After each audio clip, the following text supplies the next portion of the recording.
Dimanche passé, nous avons vu l'autorité de Dieu. Et je vous ai expliqué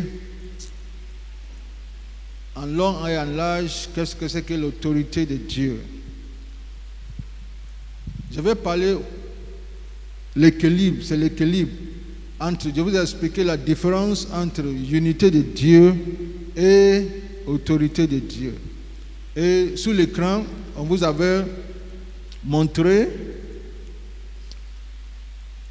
que l'unité de Dieu, ce n'est pas trois, c'est une seule unité. Premier niveau d'unité de Dieu, c'est la Trinité. Deuxième niveau, c'est Christ et l'Église. Troisième niveau, c'est l'époux et l'épouse. C'est l'unité de Dieu. Le premier niveau, il est invisible. On ne voit pas physiquement. On le sait à travers la révélation de la parole de Dieu. Que Dieu a un caractère unifié. Et on parle de Dieu le Père, Dieu le Fils, n'est-ce pas? Et Dieu le Saint-Esprit. C'est ça, les hommes disent la Trinité, la Sainte Trinité. Le deuxième niveau d'unité de Dieu, c'est le mariage spirituel qui existe entre Christ et l'Église. Et le troisième niveau, et ça aussi c'est spirituel. Parce que quand on parle d'église, on ne parle pas d'église locale, on parle d'église universelle. Est-ce que vous voyez? Abidjan ici, quand tu parles d'église universelle, ça te donne une idée locale. Mais c'est le corps de Christ, le corps de Christ. Et le mariage entre un homme et une femme représente ce qu'on appelle unité représentative. Dis après moi, unité représentative. Dis ça fort. Alors c'est ça, unité représentative. Parce que notre unité, ce n'est pas pour nous. C'est l'unité de Dieu que nous représentons. Est-ce que vous voyez? C'est à cause de ça, les ingrédients, c'est ce que nous allons voir aujourd'hui. Les ingrédients de cette unité-là, c'est pas ce que toi, tu fais venir.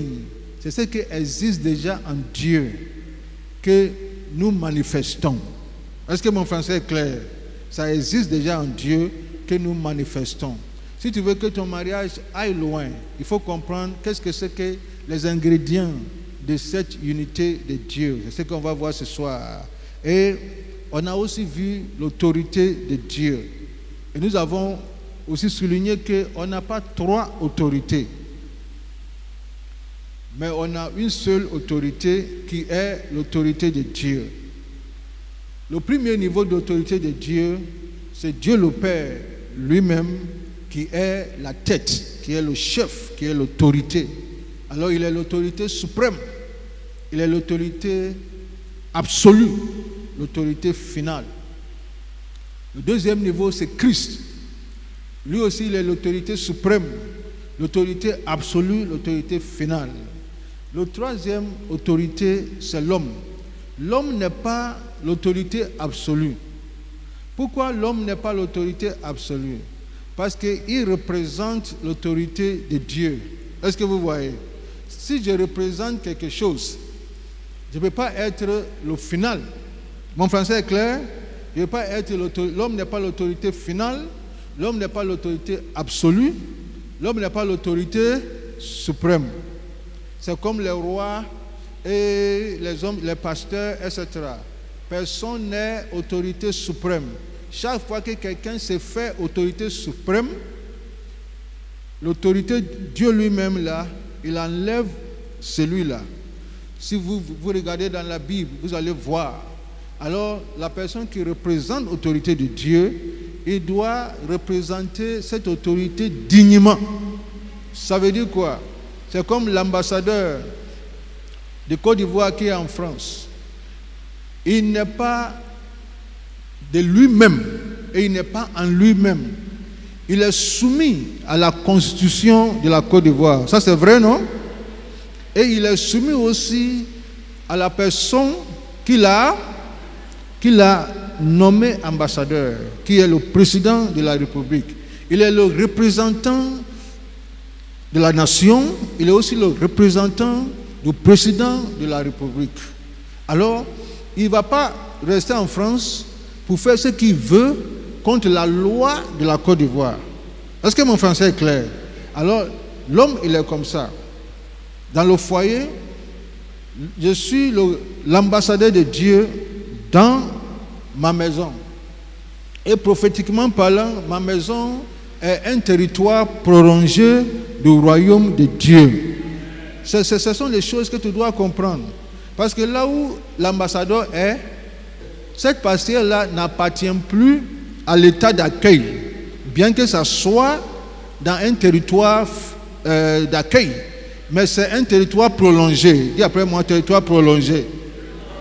Ça veut dire que ta maison, en tant qu'ambassadeur de Dieu, dans cette unité et dans cette autorité, ta maison là, c'est une ambassade.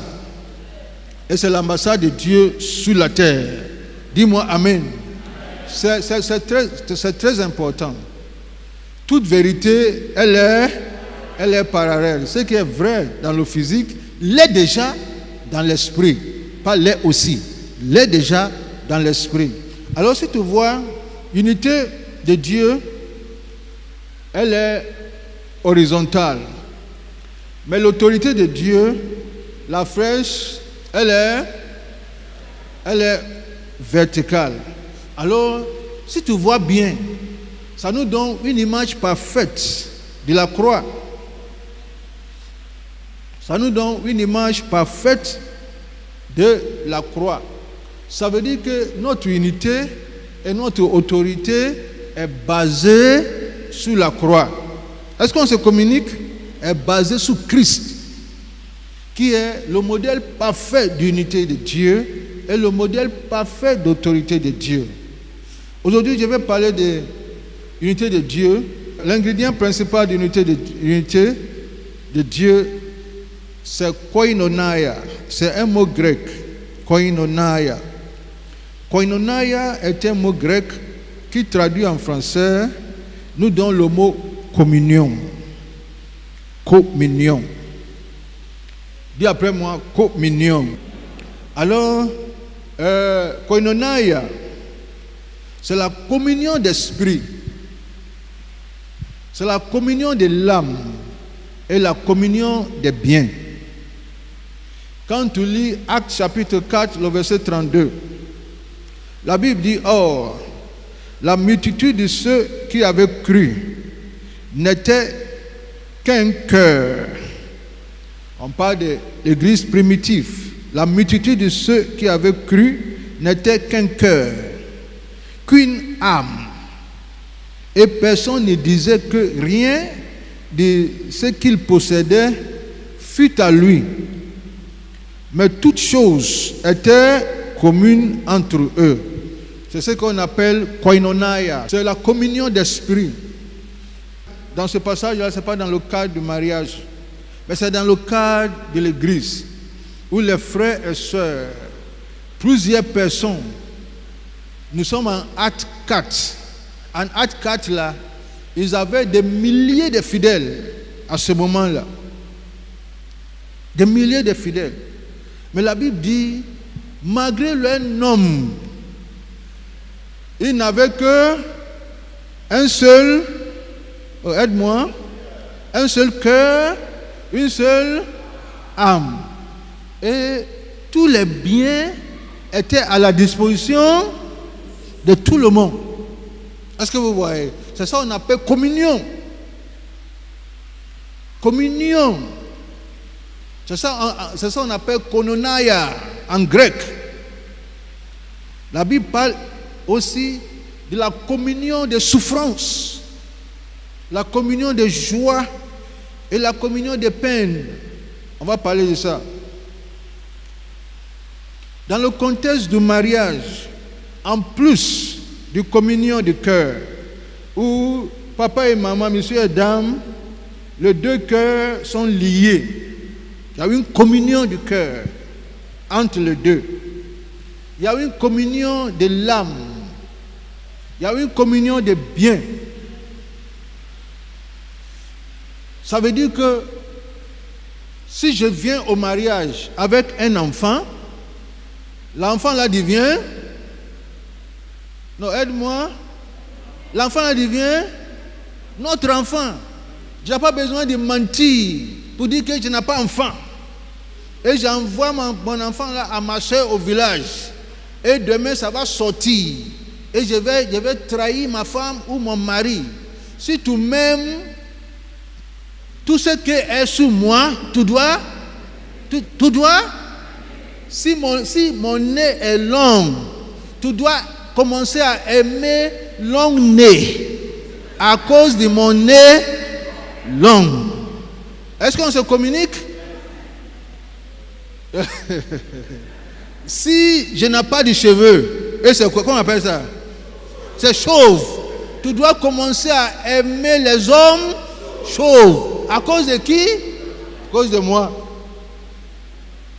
Tu ne peux pas dire que j'aime mon mari, mais je n'aime pas les Ghanéens. Mais tu as menti. Si tu es prêt, tu as menti. Je suis Ghanéen, je reste Ghanéen. On se communique? Tu as menti. Si c'est ça, Marie, c'est que tu aimes déjà. On se communique. Alors, c'est la communion des biens. C'est à quoi ça? Parfois, quand ton petit frère vient à la maison et il t'appelle ma femme et tu dis je refuse. Tu refuses quoi?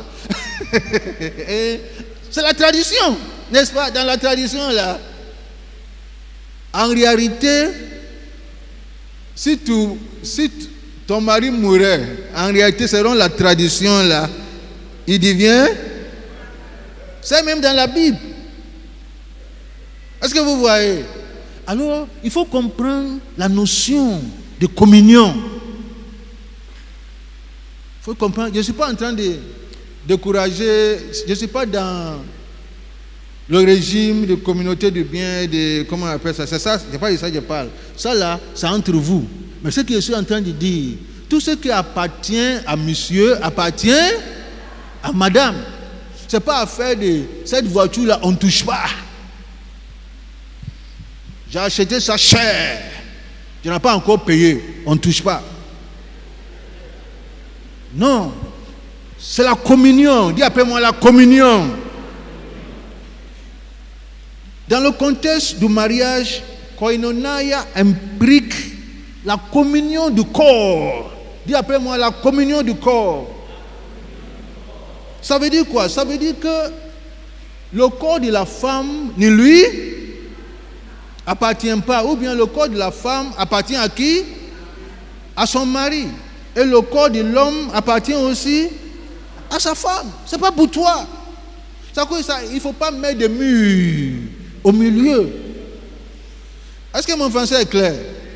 L'apôtre Paul dit que la femme n'a pas autorité sur son corps. L'homme aussi n'a pas autorité sur son corps. C'est à cause de ça, si je veux avoir quelque chose sur laquelle j'ai autorité, et on me dit, non, mais ça ce sont des combinaisons qui ne marchent pas. La chose là, c'est pour moi. Maintenant, je viens, on me dit non. On se communique. Ça ne veut pas dire que tu dois insulter ta femme en public, la faire travailler seule dans la journée, tout. Et la nuit là, tu dis, je t'attends. Si tu m'attends, si tu veux que je monte, toi aussi descends. N'est-ce pas? Si tu veux que je monte, descends dans la cuisine. Viens m'aider, n'est-ce pas? Viens aider à faire certaines choses. Et après, on partage. Après, il n'y a pas de fatigue. Mais même ça là, le corps, l'autorité du corps là, ça n'annule pas l'autorité du corps. Est-ce que mon français est clair? on doit venir aider pour équilibrer. Mais ça n'annule pas l'autorité du corps. On va parler de sexe. Un des chapitres. Je sais que vous avez déjà lu ça. On va parler de ça pour établir l'équilibre. Alors, voyons les 10 ingrédients de koinonia. Je veux que tu notes. Le premier ingrédient, c'est authenticité. Dis après moi, authenticité. Tu sais, si vous êtes marié ici, même si tu n'es pas marié, suis-moi bien. Tu suives ces 10 points-là, tu vas avoir un mariage parfait. Dis-moi amen. Le problème, c'est l'homme lui-même qui crée des problèmes. Authenticité, ça veut dire qu'il n'existe ni hypocrisie, ni duplicité dans l'unité de Dieu. Il faut noter ça. Il n'existe ni l'hypocrisie, ni duplicité dans l'unité de Dieu. Qu'est-ce que ça veut dire? On ne porte pas masque pour donner une fausse impression de soi-même. Que les hommes me disent Amen. Vous voyez, il ne faut pas porter masque. Sois qui tu es. Voici ce que je suis. Si j'ai une maladie, je dois dire à la personne, j'ai telle maladie. Si tu me maries, tu as aussi marié ma maladie. Parce que tu ne peux pas me choisir et ne pas choisir ce que j'ai. On se communique, non? Alors, il ne faut pas aussi te faire grand si tu n'es pas grand. Ce n'est pas ton père qui marie. Si ton père est président, ce n'est pas ton père qui me marie. Ton père, ça ne m'intéresse pas. C'est toi là, je veux. Alors, la maison de ton père, c'est pour lui. Ta maison est où? Est-ce qu'on se communique? C'est ce qui nous intéresse. Ce n'est pas affaire de... Il ne faut pas donner une fausse impression. Quand les jeunes garçons cherchaient femme et une voiture venait, et le jeune garçon là, il a commencé à fuir. Et après dit à la femme là, à la fille là, que c'est la voiture de ma mère. C'est à cause ça que je me cache. Alors que ta maman n'a même pas vélo. Quelle impression tu veux donner? Sois qui tu es. Je suis Georges Amouakou Prempeh, c'est ce que je suis. Mon père n'a pas d'argent, ma mère n'a pas d'argent, mon père n'a pas voyagé, il n'a pas pris avion. Je n'ai pas honte de dire ça. Je remercie le Seigneur de m'avoir béni. Est-ce que vous voyez? Mais je ne dois pas dire quelque chose d'extraordinaire. Sois qui tu. Il faut pas. C'est ça qu'on appelle l'hypocrisie et duplicité. Dans l'église, nous avons beaucoup de gens qui ont double nature, double nom, double caractère. Si tu rentres dans ça avec le mariage, ça va échouer. Et beaucoup de mariages qui ont échoué, c'est la duplicité. Il présente son caractère aujourd'hui et demain on découvre autre chose. Et on est scandalisé, on est choqué. Parce que tu veux pas, ce que tu caches là, on va découvrir. On va découvrir. Mais pourquoi pas toi-même, dis-nous. Dis-nous. J'ai un frère dans mon église au Ghana qui aimait une soeur. La soeur elle est belle, jolie. Le frère là, c'est que c'est la volonté de Dieu pour cette soeur-là. Elle est allée voir la soeur. Et la soeur lui a dit, tu peux? Tu dis que c'est Dieu qui te parle, dit oui, tu peux? Moi j'ai l'axe, c'est que la soeur dit. Et mon axe là, si ça se manifeste, est-ce que tu peux supporter? Dis, mais axe c'est quoi? On va briser ça dans le nom de Jésus.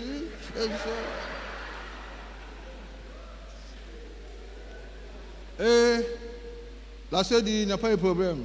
Ils ont commencé à marcher un peu. Un jour, ça a manifesté. Le gars n'a pas supporté. La fille, c'est comme si elle mourait. Ça, il dit que, bon, voici ce qu'il a dit en anglais. I will seek the will of God afresh. Ça veut dire, je vais rechercher la volonté de Dieu à nouveau. Il n'a pas marié la sœur. Plus tard, il m'a dit, quand il a commencé à avoir problème dans son foyer, il m'a dit, j'ai raté Dieu. Je n'ai pas cru dans la guérison de la sœur. Pasteur, est-ce que tu sais qu'elle est guérie? Elle a été sincère. C'est très important. Si tu as le sida, dis-nous que tu as le sida. Il ne faut pas nous tuer, nous deux. On se communique. Dis-nous, tu as le sida. Si l'amour est là, l'amour supporte tout. Mais si tu me caches et demain je découvre que tu as sida, il y a problème. Est-ce qu'on se communique? Dans nos églises, on n'a pas des gens qui sont authentiques. On n'a pas cette valeur d'authenticité. On a des hypocrites et des doubleurs. Des doubleurs. Ils sont saints à l'église. Quand ils rentrent à la maison, on ne les reconnaît plus. Alors, si on veut aller loin, l'unité requiert l'authenticité. Il faut noter ça. L'unité requiert authenticité. Voici ce que je suis. Moi, quand je me mariais, je n'avais rien. Ma femme avait beaucoup de choses. Je n'avais rien. Tout ce que j'avais, c'est la foi en Dieu. Et l'ambition de Dieu. Toute la foi que j'ai aujourd'hui, là, c'est pas aujourd'hui que j'ai eu la foi là. C'est la foi qui existait quand on était jeune chrétien, qui lisait les livres de Papa Ken. Je parle de Kenneth Hagin. Il m'a beaucoup impacté par sa foi. C'est pour cela que j'ai nommé mon fils après lui. Alors tout ce qu'on avait, c'est la foi. On n'avait rien. Mamie n'a pas regardé apparence. Il n'avait rien d'apparence. J'ai dit il n'avait. Quand je dis rien là.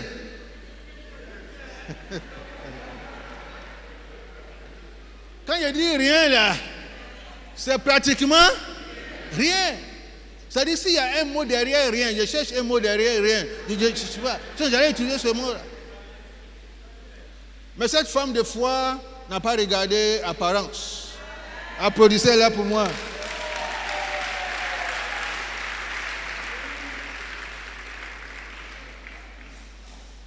Alors si tu es là en train de prier que mamie meurt pour que tu sois là, tu vas mourir avant.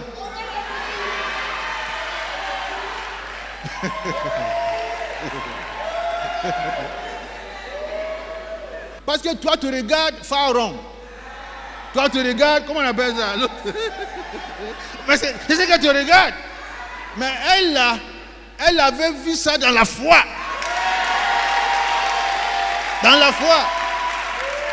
Elle avait vu ça dans la foi. Est-ce qu'on se communique? Alors tu es jeune là, dis-lui je n'ai rien, j'ai la foi en Dieu. C'est tout ce que j'ai. Jean 3,16, c'est tout ce que j'ai. Et si tu as Jean 3,16, tu as tout. La deuxième valeur de l'unité, c'est la réciprocité. Dis après moi la réciprocité. Dis ça haut et fort. L'unité de Dieu, c'est la réciprocité, c'est la complémentarité, c'est l'interdépendance. C'est très important. L'apôtre Paul dit, l'œil ne peut pas dire à la main, je n'ai pas besoin de toi. Ni la tête dit aux pieds, je n'ai pas besoin de toi. L'homme a besoin de la femme, comme la femme aussi a besoin de l'homme. Dans l'unité, je vous ai dit qu'il n'y a pas quelqu'un qui est plus grand que quelqu'un dans le contexte de l'unité. Dans l'unité, j'ai besoin de ma femme a besoin de moi. Ça, c'est l'unité. Sans elle, je ne peux pas. Sans moi, elle ne peut pas. Alors, on a besoin de l'un et l'autre. Alors, quand tu lis la Bible dit, vous soumettant les uns et les autres. Aimez les uns les autres. Servez les uns les autres. Vous soumettant les uns aux autres dans la crainte du Seigneur. Accueillez-vous les uns aux autres, les uns les autres, comme Christ vous a accueillis. Alors, quel que soit ce que j'ai fait, la Bible dit, accueille-moi comme Christ t'a accueilli. Comment Christ t'a accueilli? Pourquoi tu me rejettes? C'est ça la question. La Bible dit, exhortez-vous les uns les autres, édifiez les uns les autres, veillez sur les uns les autres. Dis après moi, veillez sur les uns les autres. Hébreux 10, 24. C'est à cause de ça la femme a droit de te demander, tu es où? Parce qu'elle doit veiller sur toi. L'homme aussi doit veiller sur la femme. Alors ce n'est pas la jalousie seulement. Parfois il y a la jalousie dedans. Mais parfois on dit, tu es où? Il faut répondre où tu es. N'est-ce pas? Dis-nous où tu es. Il ne faut pas dire que je suis au bureau. Si tu dis je suis au bureau, elle dit, bon, je t'appelle sur le fixe. Et après tu dis, c'est-à-dire. C'est-à-dire quoi? Si tu es au bureau, on t'appelle sur l'office. N'est-ce pas? Alors, la personne doit veiller sur toi. Il est le gardien de ton âme. Il est le gardien, il doit veiller. C'est veiller sur l'un et sur l'autre. Il a le droit de prendre ton portable pour regarder ce qui est dedans. Qui sont ceux qui t'ont appelé. Il a le droit, elle a le droit. Il faut enlever le code là, s'il te plaît. Dis-moi Amen. Je suis en train de montrer comment tu peux avoir un mariage épanoui. Enlève le code là, tu appelles de quoi? Si on t'appelle, pourquoi tu rentres dans la toilette pour répondre? Dès que tu fais ça, il y a quelque chose. C'est la réciprocité. On se dépend. C'est l'interdépendance, c'est la complémentarité. Vous voyez, c'est dans l'unité que la femme participe. Est-ce que vous voyez? C'est pas dans l'autorité. C'est dans l'unité que la femme participe à la vie de la maison. Et même si tu es la femme et tu participes plus, ça peut arriver. Ou tu participes plus à la vie de la maison, plus que l'homme. Ça ne te donne pas promotion pour rentrer dans l'autorité. Non. Est-ce qu'on se communique? Je reprends. Peut-être il a perdu son travail, ou bien peut-être quelque chose lui est arrivé, et ça peut arriver dans la vie. Et tout dépend de toi, ou bien largement ça dépend de toi aujourd'hui. Et tout fait par la grâce de Dieu. Ça ne veut pas dire que l'autorité a changé de main. Ça veut dire que tu renforces l'unité. Est-ce que vous voyez? Tu es en train de renforcer l'unité. Mais si dans l'unité tu participes plus, ça ne te donne pas crédit dans l'autorité. Ce n'est pas même lien. Ça allonge le lien. Mais ça ne tourne pas le lien en vertical. C'est à cause de ça.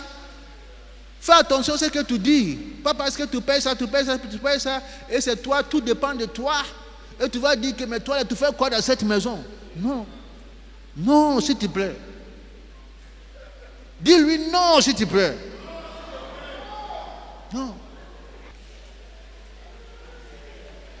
Le troisième ingrédient, c'est la sympathie. Dis après moi la sympathie. L'unité de Dieu, c'est la communion de la souffrance. C'est la communion de la souffrance.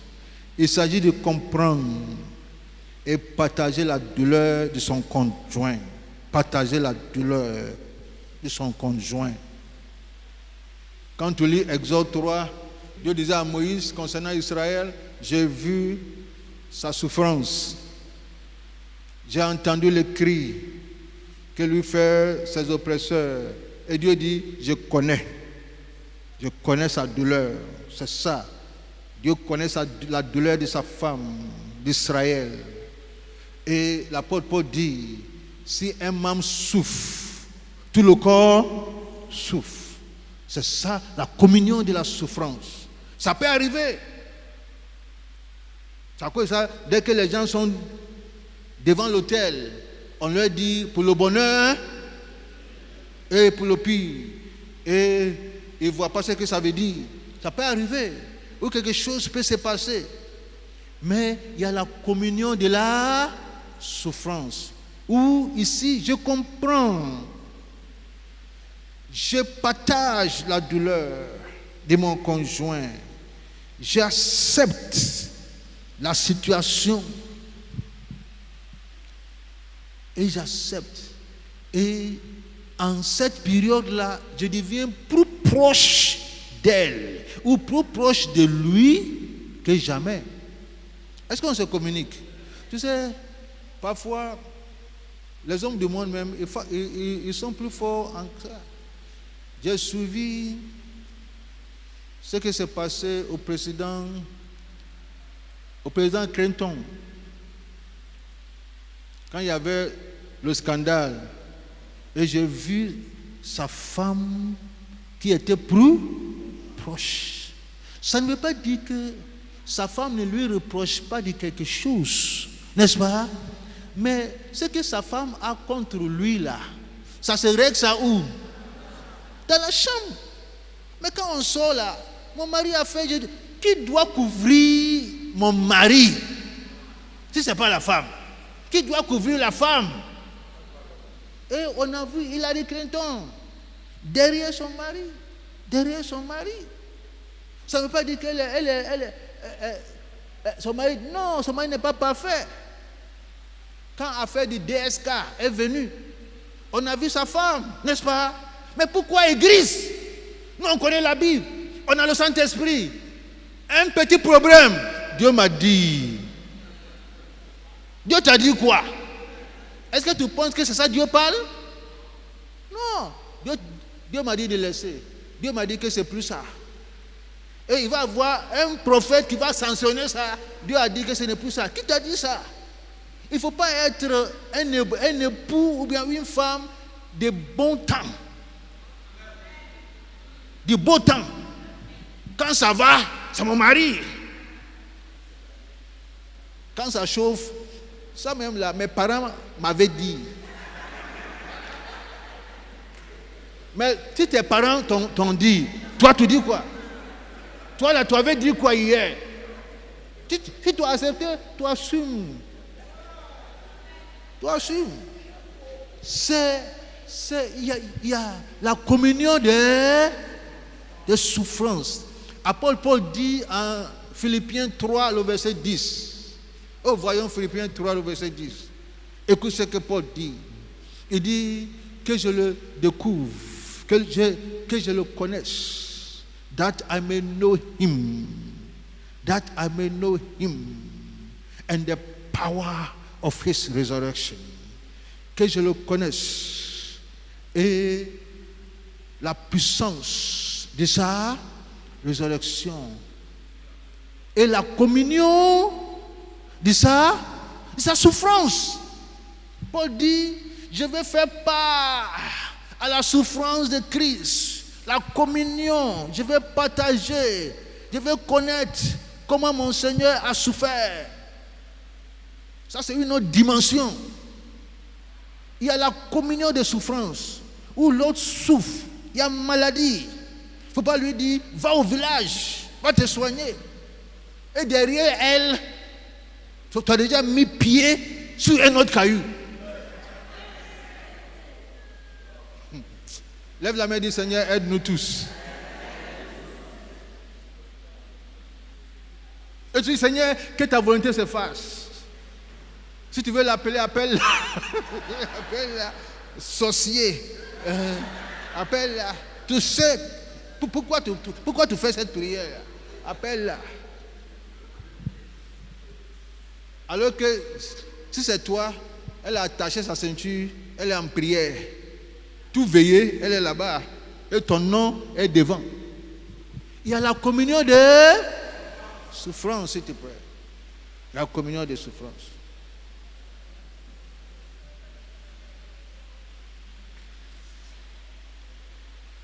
Si un membre souffre, l'apôtre Paul dit, tous les membres souffrent avec lui. Si un membre est honoré, tous les membres se réjouissent avec lui. Il ne faut pas être jaloux de l'autre. Jamais. Il ne faut pas être jaloux de l'autre. Surtout les hommes, il ne faut pas être jaloux de ta femme.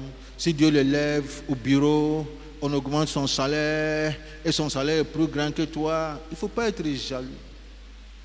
Si le cou est long, ça fait voir la tête. Vrai ou faux? Ça fait voir la tête. Alors si Dieu l'a élevé, tout ça là, qui gagne? C'est toi qui gagne. C'est toi qui gagne. L'argent de la femme là, ça va nulle part. Ça reste là-bas. Quand nous on était enfants, maman est là, son argent là, elle attache dans son truc là. Est-ce que vous voyez? Quand on a besoin d'argent et papa dit qu'il n'a pas d'argent, et quand papa sort, maman dit viens, tu as besoin de combien? Mais devant papa, maman dit elle n'a pas d'argent. C'est ce qui se passe. Un jour ma femme dit n'a pas d'argent, et j'ai trouvé l'argent quelque part et j'ai pris. Comme tu dis que tu n'as pas d'argent, ce que j'ai trouvé là, c'est pas pour toi. C'est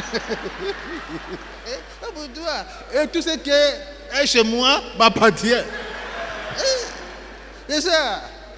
Et un jour, j'étais avec un ami pasteur. Et sa femme dit que son argent est perdu. Qu'elle avait 300 000 maintenant. Et son mari lui a dit, il reste combien? Et il dit, il reste 80. Et son mari a dit, s'il reste 80, c'est juste. Ça veut dire que c'est pas perdu. C'est juste. Le type l'a pris. Il a pris. Il dit, c'est pas quelqu'un. Il dit, s'il reste 80, c'est juste. L'argent de la femme, là, c'est pour toi. Mais pourquoi tu es jaloux? Tu sais, la sympathie, c'est la communion de souffrance. Souffrons ensemble.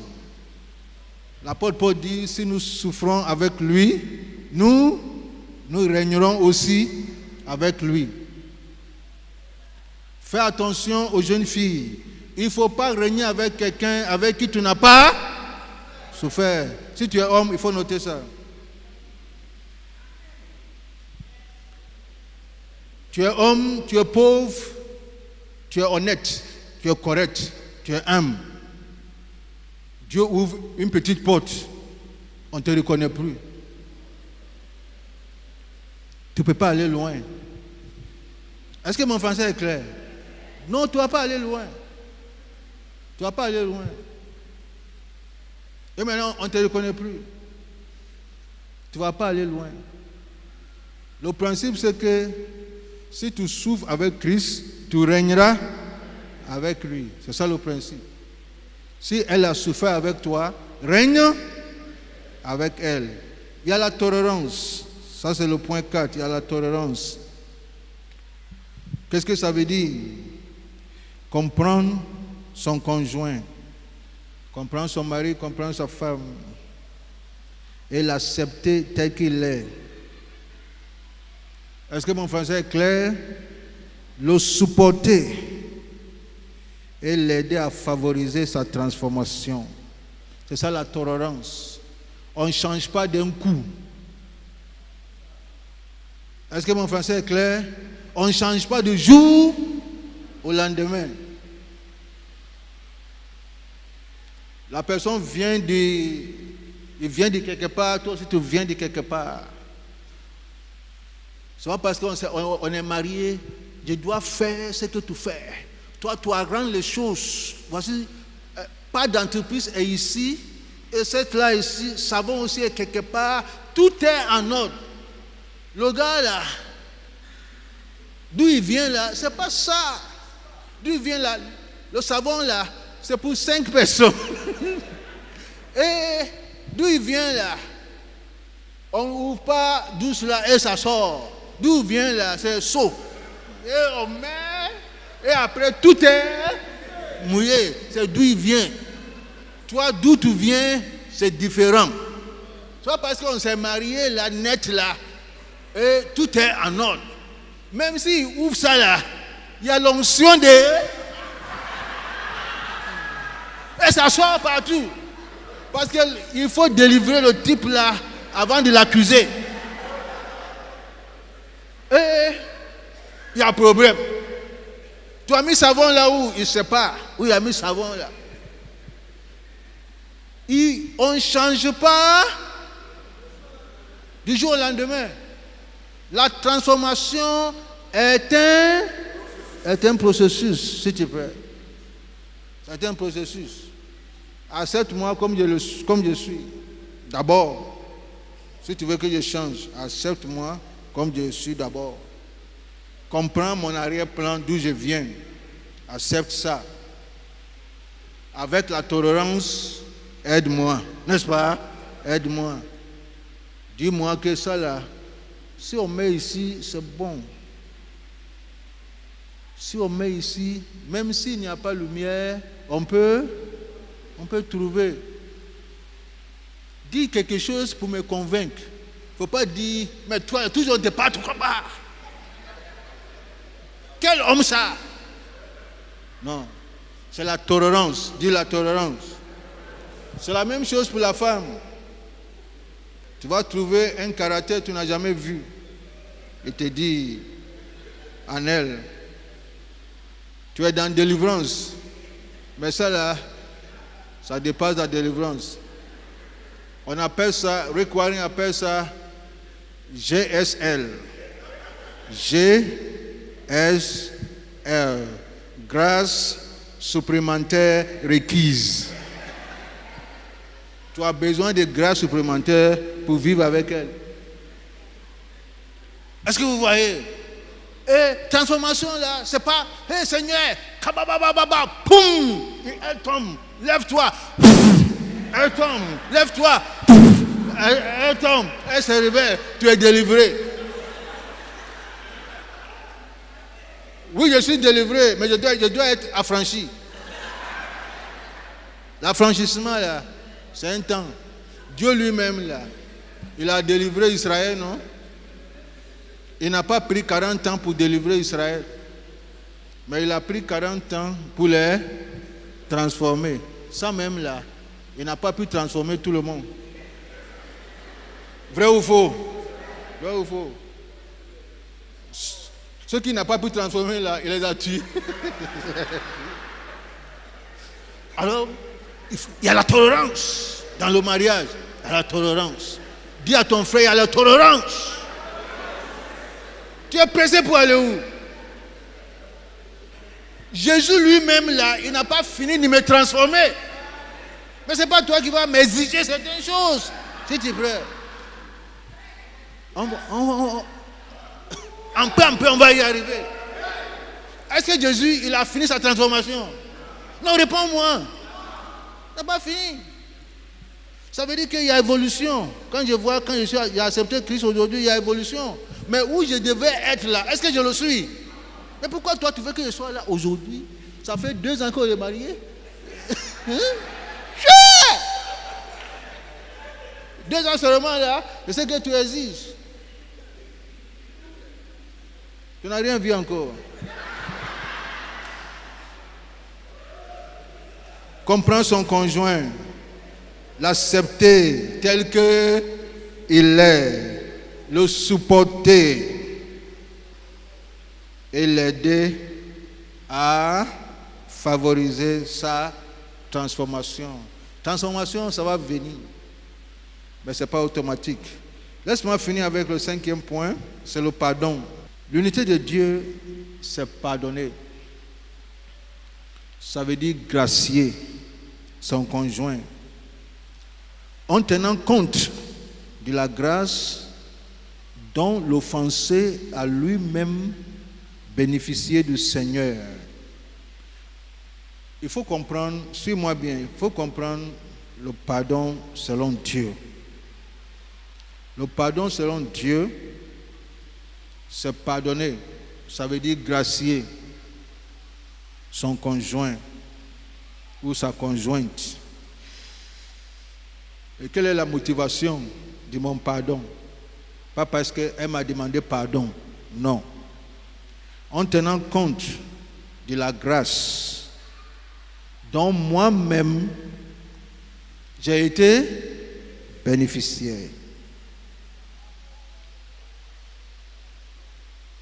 Sans penser à la faute subie. Qu'est-ce que ça veut dire, pasteur? On m'a offensé, j'ai mal. Yako, j'ai mal.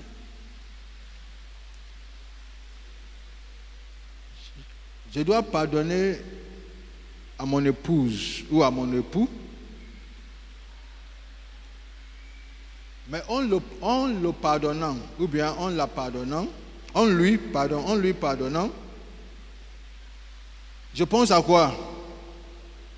Je pense au pardon que moi-même j'ai reçu de la part de qui? De la part de Christ. Je pense à ça. C'est ça là, qui est la base de mon pardon horizontal. Dans ce sens-là, elle ne doit pas, ou bien il ne doit pas venir demander pardon d'abord, avant que je lui pardonne. Est-ce que mon français est clair? S'il vient demander pardon, Dieu merci, je confirme que je t'ai déjà pardonné. Le mal est là. Je ne dois pas dire, comme le mal est frais, je ne vais pas lui pardonner, n'a qu'à attendre d'abord. Non. Parce que mon pardon est différent du pardon du monde. Mon pardon là, il est basé sur quoi? Sur la grâce que moi-même j'ai reçue de la part du Seigneur. C'est à cause de ça, Jésus a donné ce parabole. Quand l'autre qui devait 1 milliard de francs CFA, qui allait demander pardon, et on a annulé ses dettes. Il vient, quelqu'un aussi lui devait 100 000. En principe, voici ce qu'il devrait faire. Dès qu'il a reçu sa grâce et sa clémence et sa miséricorde, il sort et il voit le petit là. Hey Joe, viens. J'ai une bonne nouvelle pour toi. Toi-même, tu me dois combien? 100 000. Faut laisser. Hey, pourquoi? Non, laisse. Et maintenant, il fait sortir l'argent. Il dit, tiens, 1 million là. Parce que j'ai reçu une grâce là. Je ne peux que véhiculer cette grâce. Mais il n'a pas fait ça. Le petit là est venu dire, patron, pardon. Donne-moi encore quelques jours. Il dit quelques jours. Non, jamais dans la vie. Il n'a pas compris. Ton pardon à ton mari ou à ta femme dépend de quoi? Ne dépend pas de la faute commise, ni de la faute subie. Ça dépend de la grâce que toi, tu as reçue. Dieu nous a donné tout dans la Bible. Enlève la tradition et la culture, Wobé, Baouré et infantile de côté et applique le principe du royaume et tu vas voir. Est-ce que ça peut aller? C'est l'épanouissement familial. On peut vivre en paix, en harmonie avec son conjoint. On peut être en joie avec sa famille. On peut vivre le ciel sur la terre et c'est possible. C'est un travail que les deux doivent faire. C'est ça l'unité. L'unité, c'est un travail de deux. Nous allons prier. Alléluia. Seigneur, pardonne-nous. Nous voudrons être des hommes et des femmes de grâce et de miséricorde. Dans le nom puissant de Jésus. Amen.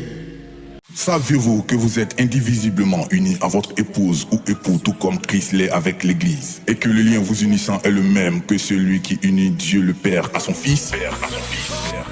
Saviez-vous que s'il existait la possibilité de séparer Dieu le Père de son Fils et Christ de son Église, alors il vous serait possible de vous séparer de votre conjoint ou conjointe?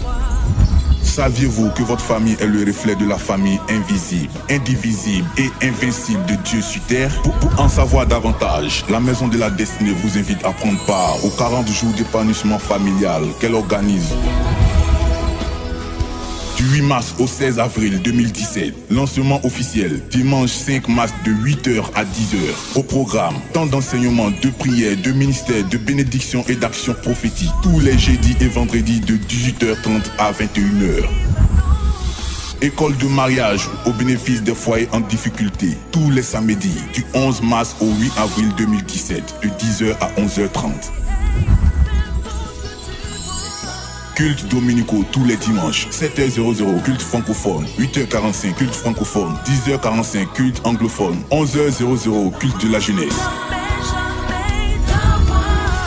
Infoline 05 62 02 77, 08 43 42 08, 52 02 50 57.